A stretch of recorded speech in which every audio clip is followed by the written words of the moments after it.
Hello friends, how are you all? All are welcome to Bankers on Arena's news video. And our today's special is Jaiib paper 3, legal aspects of banking.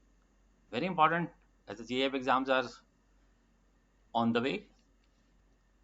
Most likely the next week your exams are there, so prepared yourself. This is very important video for legal aspects of banking and a very most likely question answer we will be discussing here.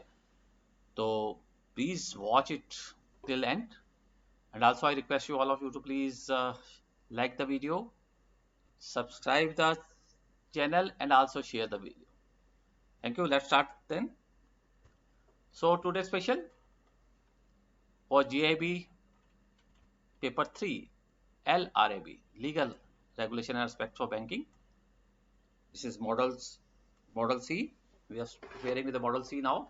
Very important model C, which will be covering the SARFAESI Act, DRT Act, then Banking Ombudsman, and then also your what I'll call your Evidence Act, and then you are once again very another important. I'll tell you one more is there, that is payment of settlement of payments act. Okay, so are you ready? So once again request, please quickly like, share and subscribe the channel. Thank you. So we are starting now. Are you prepared? Okay, thank you. So our question number one, when Recovery of Debts Due to Banks and Financial Institution Act RDDBFI Act was established. When Recovery of Debts Due to the Banks and Financial Institution RDDBFI Act was established? 2002, 1993, 1949 or 1934? Yes. Anybody who knows it? When RDDBFI Act was established, recovery of bank dues. This was for the recovery of bank dues. A special act was enacted. So 2002, 1993, 1949, 1934. Okay. Answer is B. 1993. It was established in 1993. Thank you. Let's go to the question number 2. DRT, what we call it, Debt Recovery Tribunals, are enacted under which section of which act? DRT, that is Debt Recovery Tribunals, are enacted under which section of which act? Options are Section 3 of RDDBFI Act, B. Section 2 of SARFAESI Act 2002, Section 17 of RB Act 1934, and Section 24 of Banking Regulation Act 1949. DRT was established under which act? Yes, quickly. Yes, anyone knows? Okay. The answer is A. Answer is A. DRT was established under Section 3 of RDDBFI Act, Recovery of Debt and Due Banks and Financial Institutions. Okay, let's go to the question number 1. Thank you. Question number 3, important question.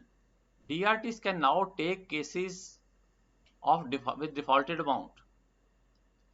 Now DRT can take cases with the defaulted amount of 10 lakh and above, 25 lakh and above, 5 lakh and above, or 20 lakh and above. Yes, anyone? Okay, answer is now it's 20 lakhs and above. Before that it was 10 lakh and above. Now DRT can take only cases which are of 20 lakhs defaulted, or NPA accounts cases of 20 lakh and above. So answer here is D, 20 lakh and above. Thank you. Let's go to the question number 4. Under which section RDDBFI Act 93 the term of Office of Presiding Officer is defined? In which section? In which section the Office of Presiding Officer defined? Yes. Section 5, Section 6, Section 8 or Section 11? Under which section of RDDBFI Act? Recovery of debt dues to banks and financial institutions Act 1993, term of Office of Presiding Officer defined under Section 5, 6, 8 or 11? Yes. Okay, thank you. Answer is Section 6. Under Section 6, the Office of Presiding Officer is defined. Thank you. Let's go to the next one. It's an important one, very important. What is the tenure of presiding officer of DRT? What is the tenure of presiding officer? He is just like a judge of the DRT, Debt Recovery Tribunal. 5 years or 65 years, whichever is earlier. 5 years or 75 years, whichever is earlier.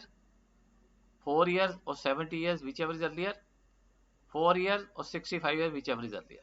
Yes. Anyone? Very important question. Okay. Here the answer is A. 5 years or 65 years, whichever is earlier. So this is the tenure of presiding officer, 5 years or 65 years of age, whichever is earlier. Thank you. Let's go to the question number 6. Very important question. Very important question.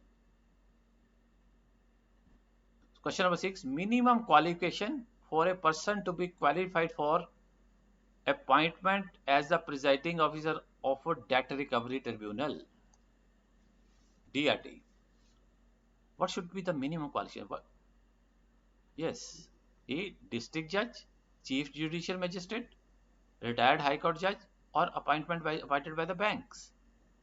What is the minimum qualification of a person to be qualified for a appointment as a presiding officer? Okay, yes. Answer is A, district judge. District judge is the answer. Thank you. Let's go to the question number 7 now. This is also an important question. What is the maximum time limit for disposing of case by DRT? Within how much time Debt Recovery Tribunal has to dispose of the cases filed by the banks? 180 days, 45 days, 2 years, or 360 days? Yes. What is the time limit given to the DRT to dispose of the case, to finish the case? 180 days, 45 days, 2 years, 360 days. Okay, thank you. Answer is A, 180 days. So this is the time given to 180 days, but generally they are not settled in 180 days due to one reason or the other. Okay, so let's go to question number 8. Thank you. Very important. Affected borrower under SARFAESI Act can appeal to DRAT on the receipt of order within. Yes. If a borrower is not satisfied with the order of the DRT, that is going to, within how many days he can go to the Debt Recovery Tribunal, Debt Recovery Appellate Tribunal? Within how many days he can go to the DRT against the order of the DRT? 45 days, 60 days, 90 days, or 30 days? Yes. Important question. Very important. Answer is D, 30 days. He can go to the DRT within 30 days. Thank you. Let's go to the question number 9.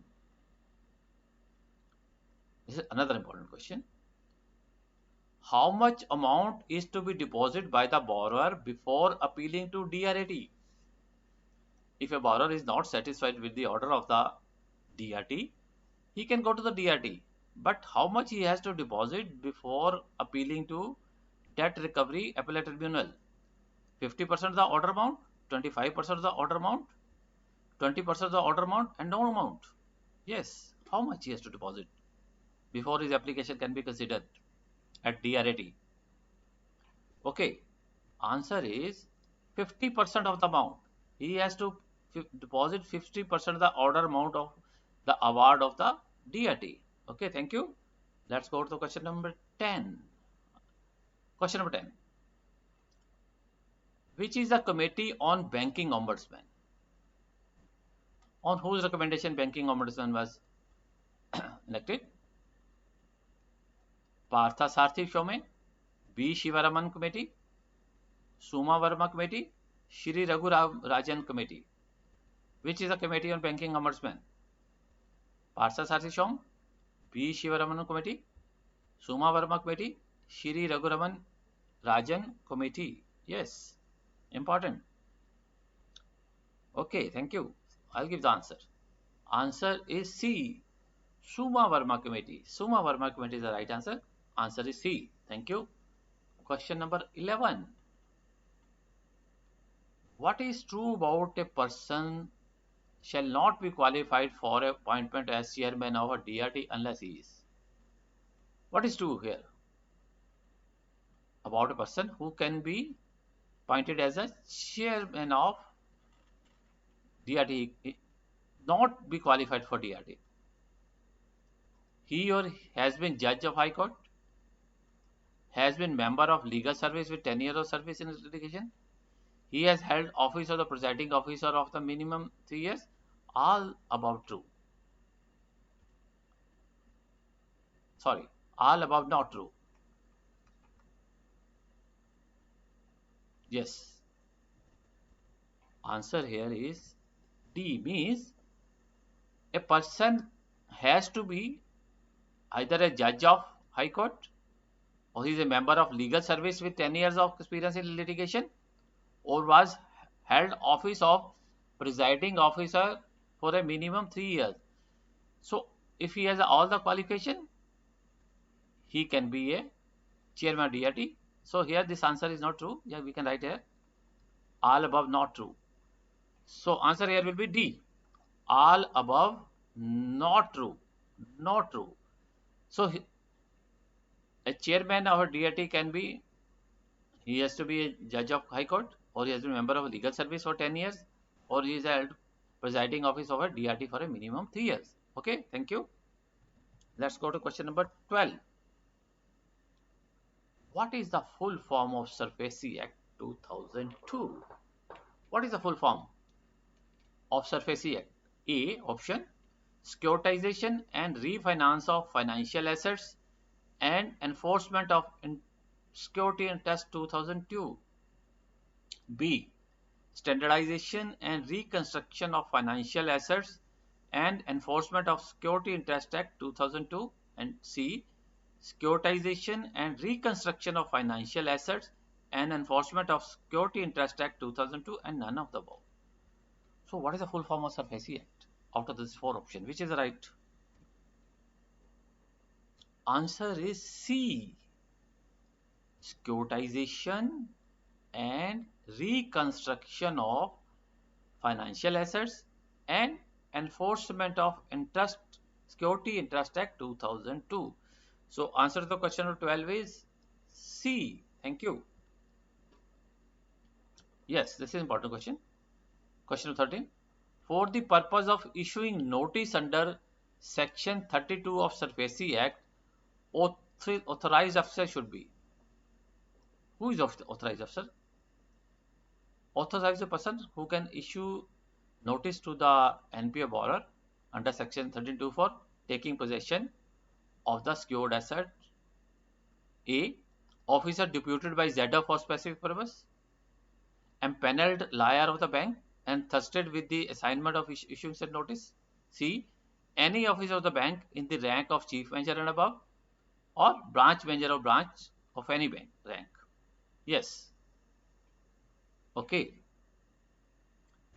Who can issue the notice? That is, answer is C, any officer of the rank of bank in the rank of chief manager and above. Any chief manager above can issue notice under section 32 of the SARFAESI Act 2002. Thank you. Another important question, question of 14. Which is correct about where SARFAESI Act is not applicable? Which is correct about where SARFAESI Act not applicable? On agricultural land, all loans with outstanding up to 1 lakh, amount due is less than 20% of principal and interest. D, where limitation expired. And E, in all above. Where SARFAESI Act is not applicable in the given options. Yes. Okay. Let me give the answer. Answer is SARFAESI is not applicable on agricultural land. SARFAESI is not also applicable on loan outstanding up to 1 lakh. SARFAESI is also not applicable where the amount due is less than 20% of principal and interest, and also not applicable where limitation expired. So the answer is in all the above cases, SARFAESI Act is not applicable. Thank you. Question number 15. This is important. This was the starting of the SARFAESI. How SARFAESI Act was made. This was due to this case. Question number 15. In which of the following cases the constitutional validity of the SARFAESI Act 2000 was questioned before Supreme Court? Yes. Under which case the validity of SARFAESI Act was challenged in the Supreme Court? Number A, Manchester Chemicals versus ICICI Bank, Manchester Chemicals versus Union of India, Mardia Chemicals versus Union of India, and Mardia Chemicals versus ICICI Bank. Mardia Chemicals has taken on from ICICI Bank, and when ICICI went for possession of security under SARFAESI Act, they challenged that. Mardia Chemicals challenged that, so that act becomes, yes, that case was known as Mardia Chemicals versus Union of India. It's a very important case on SARFAESI. Okay, thank you. Question number 16. Under the provision of SARFAESI Act 2002, what is meant by enforcement of security interest? Under the provision of SARFAESI Act 2002, what is meant by the enforcement of security interest? What is its meaning? What is security interest? Enforcement of security interest. Options: A, sale of asset of the borrowing party by the bank. B, sale of charged asset by secured creditor through DRT. C, sale of charged asset by the secured creditor without court intervention. And C, getting bank charge registered with the central registry. So what is enforcement of security interest? Answer is C. Means bank can take possession of the property and also sell the property, charged property, which is secured by the asset of the borrower without the intervention of the court. Bank need not go to the court. Straightway they can issue a notice under section 13(2) and take possession under section 34 and later on sell the asset without the intervention of court. So here the answer is C. Thank you. Question number 17. Under section 32 of SARFAESI Act, secured creditor can enforce the security interest only after the expiry of days of notice. Section 32 of SARFAESI Act says how much days to notice to be given to the borrower before taking possession under section 32 of SARFAESI Act. Section 32 means to take possession, notice for taking possession under SARFAESI Act. How much notice to be given to the borrower before taking possession of the secured asset, the asset which you have created, charged? So answer is 60 days. Section 32, under section 32 of SARFAESI Act, secured creditor can enforce the security test only after the expiry of 60 days notice. Here the answer will be 60 days. Thank you. So answer here is 60 days. Question number 18. This is very important section.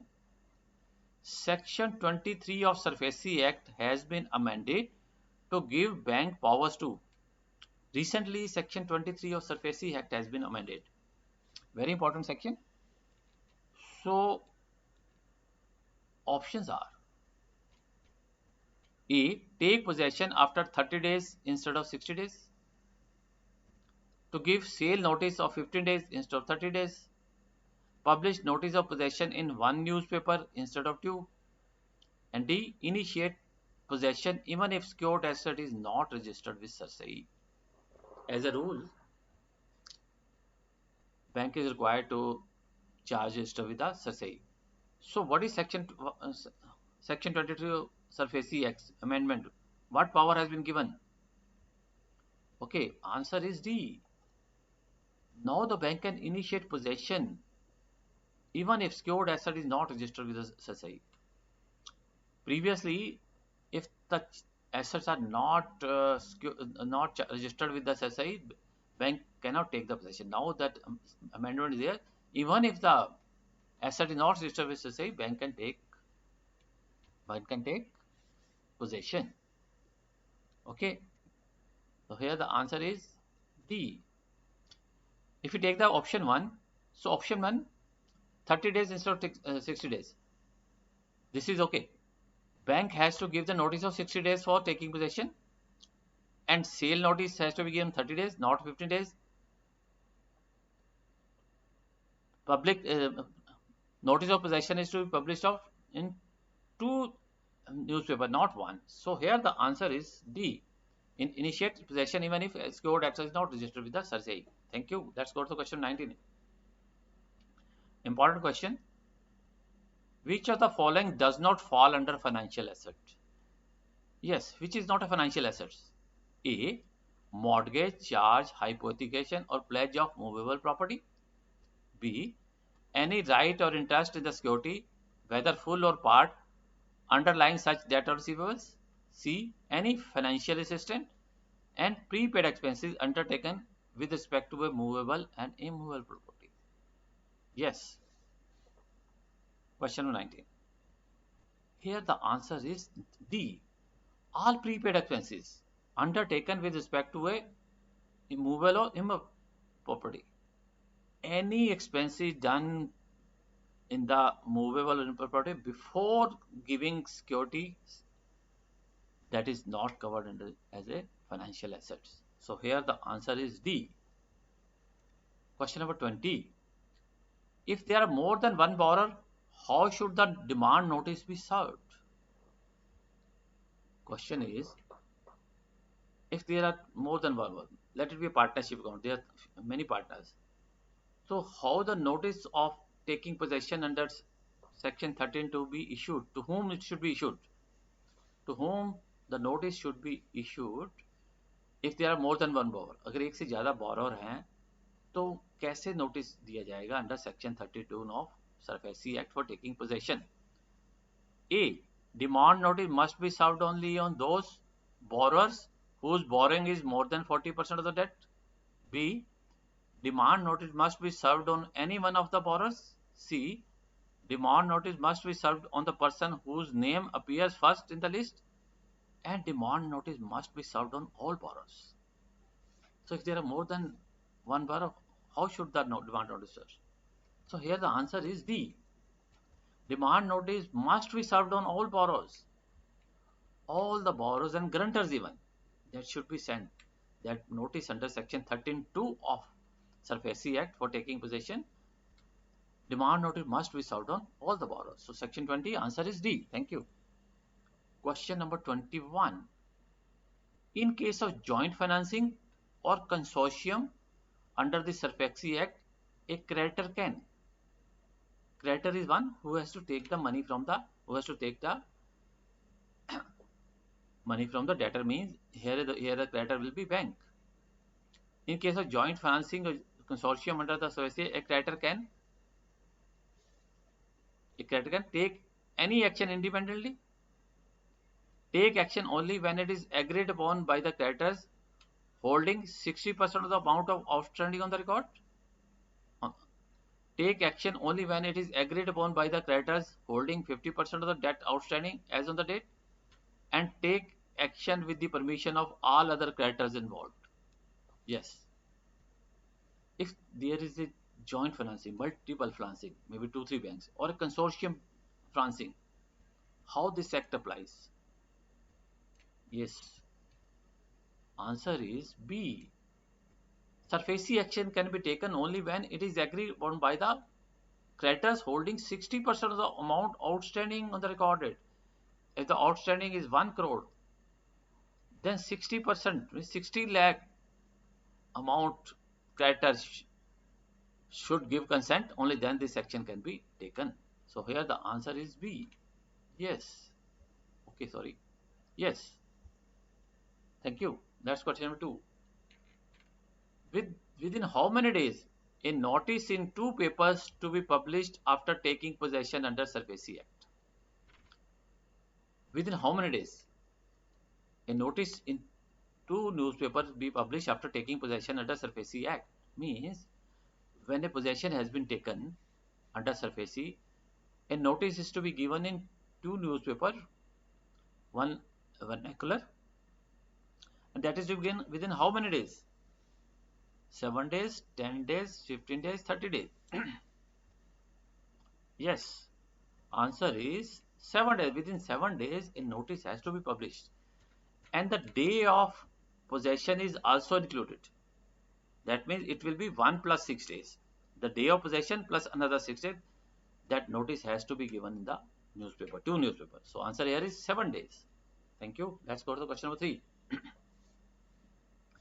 Section 3(1)(b) of SARFAESI Act provides that the net owned fund of an asset reconstruction should be minimum.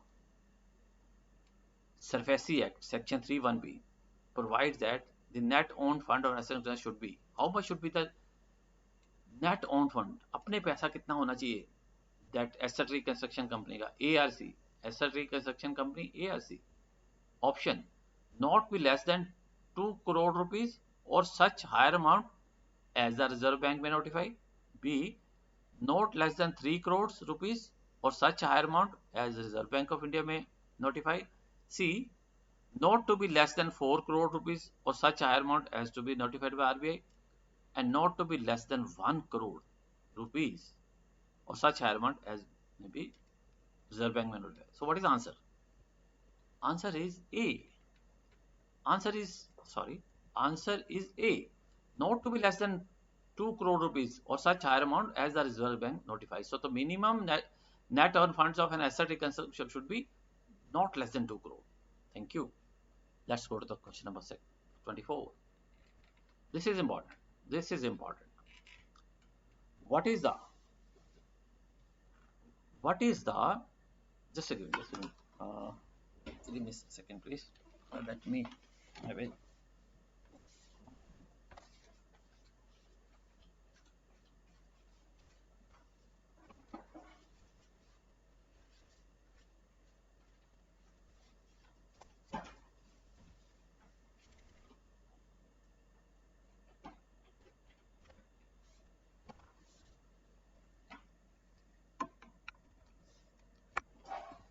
Sorry for the interruption because I have to charge the laptop.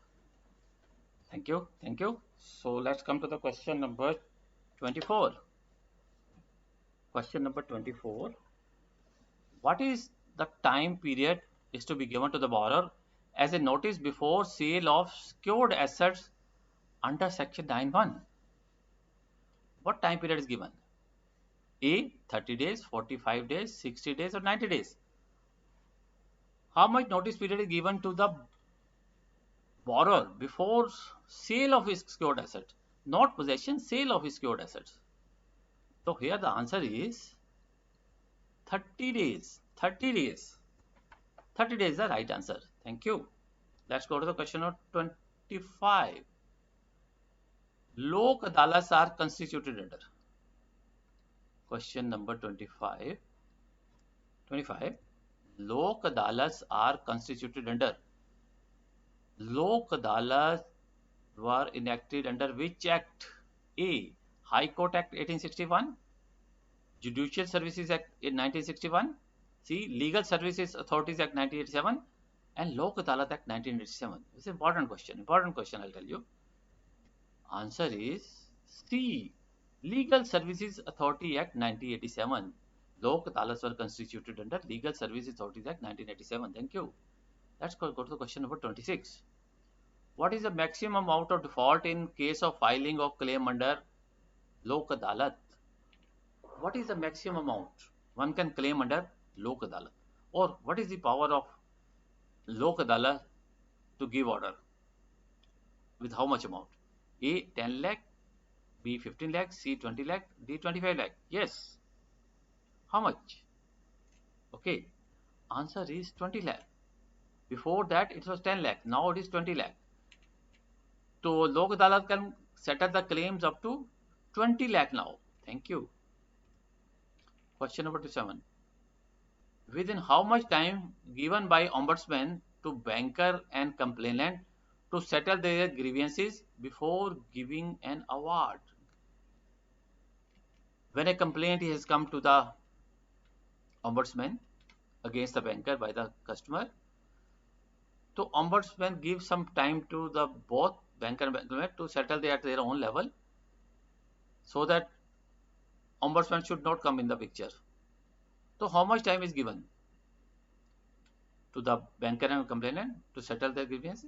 45 days, 60 days, 90 days, or 30 days? Yes. How much time is given? Answer is 30 days. Ombudsman gives 30 days to the banker and complainant to settle the claim. If nothing has come out and complaint is still there, then ombudsman can give his award. Okay, thank you. Question number 28. Within how many days a bank has to implement the award of ombudsman? Within how many days a bank has to implement the award of ombudsman? Means if an ombudsman give award against the bank, then within how many days the bank has to implement if he agrees with the award? 30 days, 60 days, 90 days, 45 days. Yes, within how many days a bank has to implement the award? Okay, answer is within 30 days bank has to implement the award of the ombudsman. Thank you. Question number 29. What is the maximum amount of compensation in an award given by ombudsman? How much maximum award an ombudsman can give? How much? What is the maximum amount? A. 10 lakh and 1 lakh to the complainant for mental agony and harassment. B. 20 lakh and 1 lakh to the complainant for mental agony and harassment. C. 15 lakh and 2 lakh to the complainant for mental agony and harassment. And C. 50 lakh and 5 lakh to the complainant for mental agony and harassment. Yes, how much? Okay, answer is B. 20 lakh and 1 lakh to the complainant for mental agony and harassment. So maximum amount an ombudsman give as a compensation 20 lakhs, plus also he can give 1 lakh to the complainant for mental agony and harassment. Thank you. This is an important question. What happens when the Debt Recovery Tribunal DRT does not dispose of the case under section 70, right to appeal by the borrower, within the prescribed time limit? Section 17 is right to appeal by the borrower.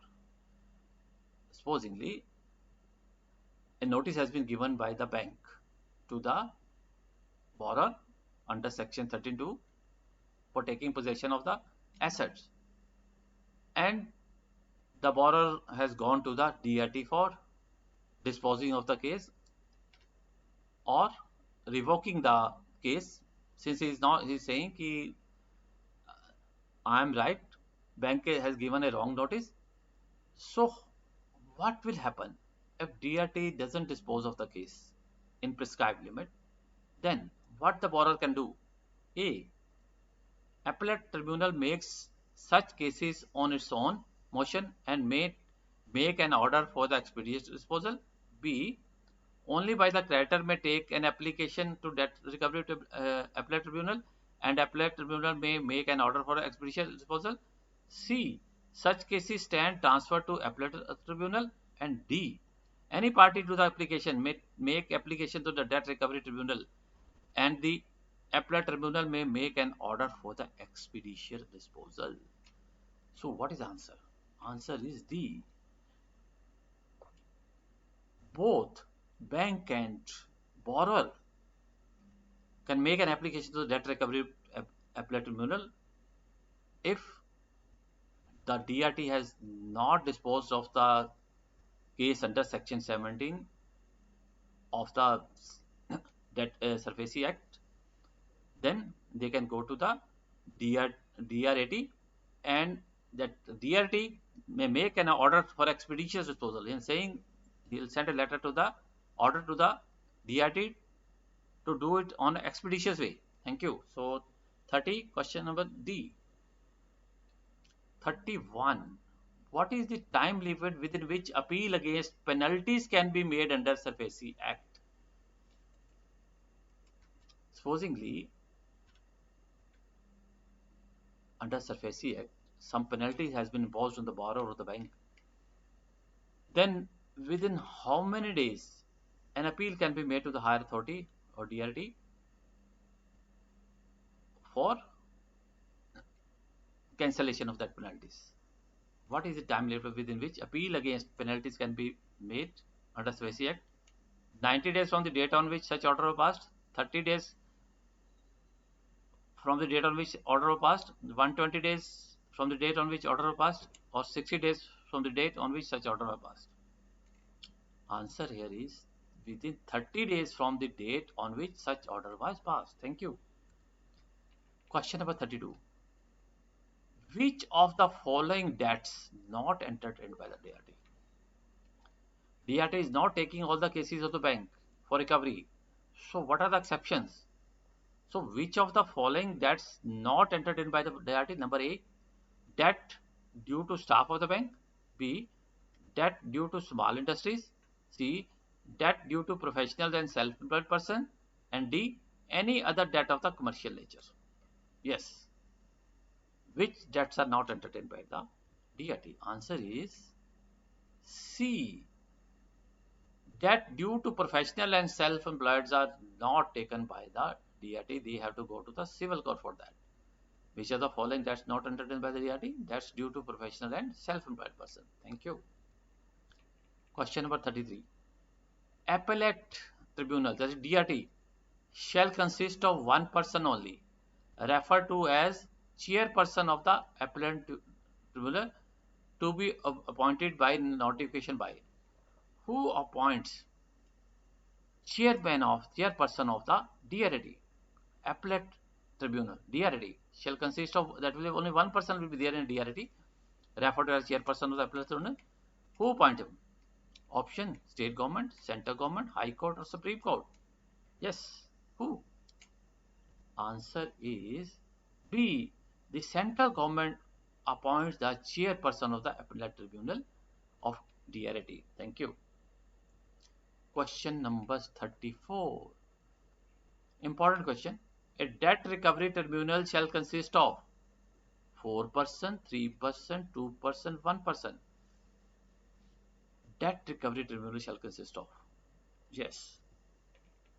Answer is D. Only one person, which is presiding officer. Presiding officer. So DRT shall consist of only one person, that is presiding officer. So answer here is D. Question number 35. The Banking Ombudsman scheme is introduced under which of the following section in the Banking Regulation Act 1949? The Banking Ombudsman scheme is introduced under which of the following section in Banking Regulation Act 1949? A. Section 25A, B. Section 30A, C. Section 40A, and D. Section 35A. The Banking Ombudsman scheme is introduced under which of the following section in the Banking Regulation Act? Section 25A, Section 30A, Section 40A, or Section 35A? Yes. Answer is Section 35A of our Banking Regulation Act. Thank you. 36. Question number. What is the fee for filing complaint under Banking Ombudsman scheme? How much fee is charged by the Banking Ombudsman scheme? 5,000, 1,000, no fee, depending on the amount of compensation. What is the fee for filing complaint under Banking Ombudsman scheme? Answer is no fee is charged. The Banking Ombudsman don't charge any fee for filing any complaint. Okay, thank you. So the answer to question 36 is no fee. Thank you. 37. A Banking Ombudsman will not entertain credit card complaints which are more than old. Yes. A Banking Ombudsman will not entertain credit card complaints which are more than this old. 3 months, 6 months, 9 months, 12 months. When a Banking Ombudsman will not entertain the complaints of credit card? When they are 3 months, 6 months, 9 months old. Answer here is D. 12 months. If any credit card complaint is more than 12 months, Ombudsman will not entertain. So here the answer is 12. Thank you. So the answer here is 12 months. Thank you. Question number 38. Important question. When did Bankers Book Evidence Act 1990 came to force? When it was actually coming to force? The Act was of 1891, 21st April 1992, 16th April 1893, 1st May 1892, or 1st April 1892. This is Banker Evidence Act 1890, not Indian Evidence Act. Bank is concerned with only Bankers Book Evidence Act. Answer here is 1st April 1992. 1st April 1890, this Bankers Book Evidence Act has came into force. Thank you. Question number 39. Which section of the Bankers Books Evidence Act 89 deals with the inspection of books by order of the court or judge? Which section? Under which section the court can ask for the inspection of books by under Bankers Books Evidence Act? Section 6 of Bankers Book Evidence Act, Section 4 of Bankers Book Evidence Act, Section 3 of Bankers Book Evidence, and Section 8 of Bankers Book Evidence Act. Okay. Answer is Section A. Section 6 of Bankers Book Evidence Act 1891. The court can ask for the inspection of the books of the bank. Thank you. Question number 40. Important questions. As per Section 4 of the Limitation Act, this is 1963, sorry, where the period of limitation prescribed by any suit, appeal, or application expire on a day when the court is closed, then if a suit is filed by the, if a suit is filed and the day is holiday in the court, then when that suit can be filed? The suit, appeal, or application cannot be filed later. The suit, appeal, or application may be instituted preferred on the day when the court reopens, both A and B, and the preceding day. Supposingly, if today's, that is 14/6/22, is a holiday in court, and also the documents are expiring today, so what is the remedy available to the bank? Yes, in this case, yes. Answer is B. The suit, appeal, or application may be instituted preferred on a day when the court reopens. When the next day the court will reopen, then the suit can be filed. So answer here is B. Okay. Question number 41. Section A of Limitation Act deal with.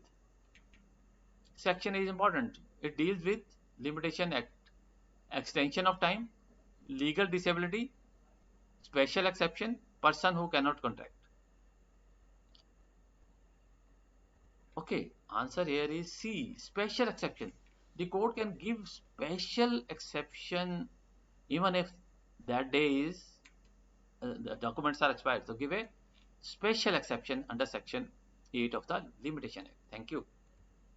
Question number 42. Section 11 of Limitation Act 63 deals with suits. Section 11 deals with on local contracts, foreign contracts, both A and B, and none. Section 11 deals with B, foreign contracts. Section 11 of Limitation Act deals with foreign contracts. This is important. As per Section 12, the Limitation Act, in computing the limitation period prescribed by any suit, the day from which such period is reckoned, means, supposingly, today is 22. For a pronote, the pronote will expire on which date? The pronote will expire on 26/25, 3 years.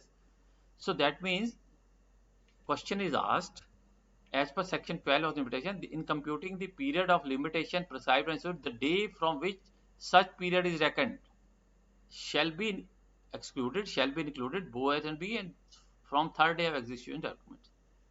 Answer here is A shall be excluded. Supposingly 622.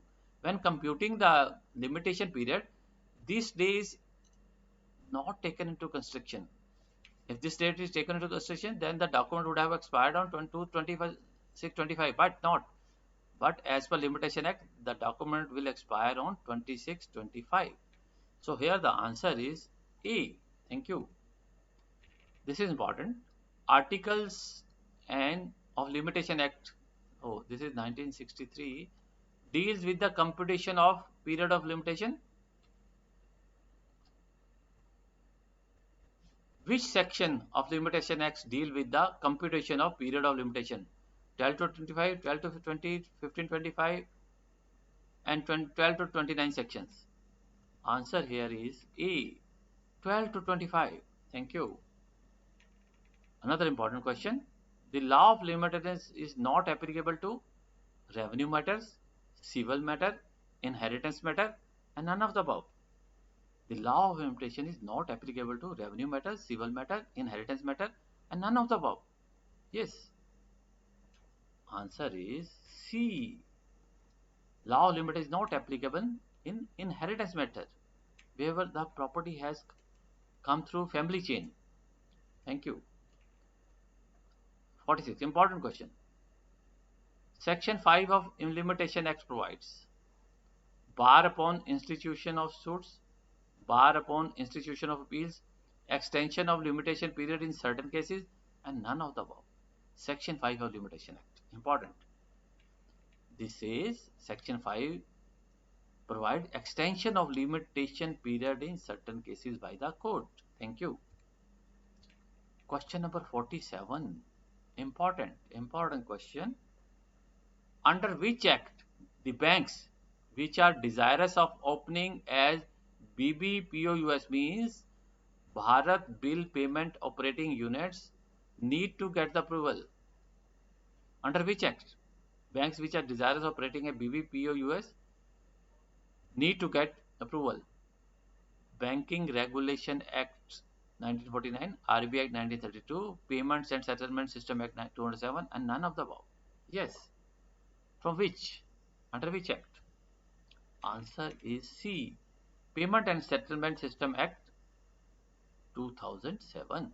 Thank you. Question number 48. Important. Which of the following is not true about Unified Payment Interface, UPI? Which of the following is not true about UPI?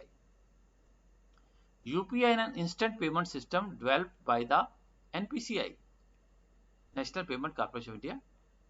B. Through UPI, all payments are instant and take place within banking hours. C. Under UPI, person will have a single identity and password for using multiple bank accounts. Yes. And C. UPI is based on immediate payment services infrastructure. So what is the answer?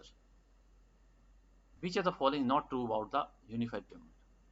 Answer is B. Through UPI, all payments are instant, but they take place in banking or not necessary. They can take place at any time. So here the answer is B. Let's go to the question of 49. Income which accrues or arise outside India but received directly in India are taxable in case of. Supposingly, an income is accruing from outside or arising from outside but received directly in India are taxable where? A resident and ordinary resident only in case of, a resident but not ordinary resident, non-resident, or all of the above. Answer is D.